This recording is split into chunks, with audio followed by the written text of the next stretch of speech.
शुक्रिया सर। साहब बहुत बहुत धन्यवाद, आपने मुझे बोलने का मौका मिला। और मुझे कांग्रेसी साथी होते तो बहुत बढ़िया आता, मजा आता, और मैं फिर वो डायलॉग बोलता, सीटें बांध लीजिए मौसम बिगड़ने वाला है। अभी बजट पे जहां तक बात है, सत्ता पक्ष के लोग बढ़ा चढ़ा के पूरी उसका गुणगान करते हैं, और हम विपक्ष के लोग उसके खिलाफ ढूंढ ढूंढ के कहां से लाके बात करते हैं। ये पहली बात है आज की तारीख में। हमें समझना पड़ेगा कि देश को ऊपर लाने के लिए और 5 ट्रिलियन इकोनॉमी को करने के लिए जो सही बात है वो माननी पड़ेंगी, और जो गलत बात है वो भी हमें करनी पड़ेंगी। अभी जो अगर ये हम विपक्ष के लोग सरकार में कमी निकालें ताकि हम पब्लिक में मजबूत हो जाएं, उससे हट के सोचना पड़ेगा। अभी 4-5 दिन माननीय राहुल गांधी जी ने कहा कि ढोंगी बाबा एक प्रदेश के मुख्यमंत्री को, तो मैं कहना चाहता हूं विपक्ष को मजबूत करना और इनको कमजोर करना सत्ता पक्ष को, तो वास्तविकता पे जाना पड़ेगा। 3 प्रदेशों में कांग्रेस की सरकार है। अगर ढोंगी बाबा है तो हमने 10 साल बगैर शर्त के भारत सरकार में कांग्रेस को समर्थन दिया।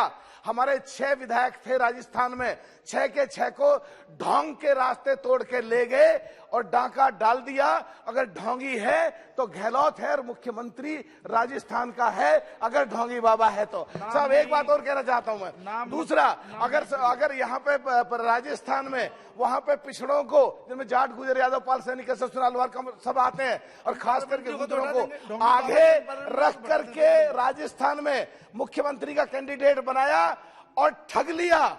और ठग अगर कोई है तो राजस्थान का मुख्यमंत्री है, ये समझना पड़ेगा, नहीं तो तीनों प्रदेशों में से कांग्रेस साफ हो जाएगी और विपक्ष कमजोर हो जाएगा। और जहां तक बात बजट की अपने क्षेत्र में मांगने की, अध्यक्ष जी आप भी पश्चिम उत्तर प्रदेश से आते हैं। अंग्रेजों से पहले मुगल के कार्यकाल में मेरठ का नाम देश के 4 शहरों में आता था। दिल्ली उसमें थी, आगरा भी था, मेरठ भी था उसमें, और मेरठ का नाम आता था। तो मैं चाहता हूं कि मेरठ के लोग, और मेरठ पूरा आज करीब 1200 किलोमीटर चल के इलाहाबाद जाना पड़ता है, और कोरोना के बाद बहुत केस इकट्ठे हो गए हैं, बहुत लोग परेशान हैं, बहुत लोग तंग हैं। तो मेरठ में हाई कोर्ट की स्थापना कराई जानी चाहिए। और मेरठ से ही साहब आप आते हैं, मेरा भी एक विधानसभा है, और मेरठ से मैं भी लोकसभा लड़ाऊं। आप तो अध्यक्ष ये तो कह नहीं सकता कि आपके सामने, पर हम दोनों चुनाव लड़े हैं एक दूसरे के साथ।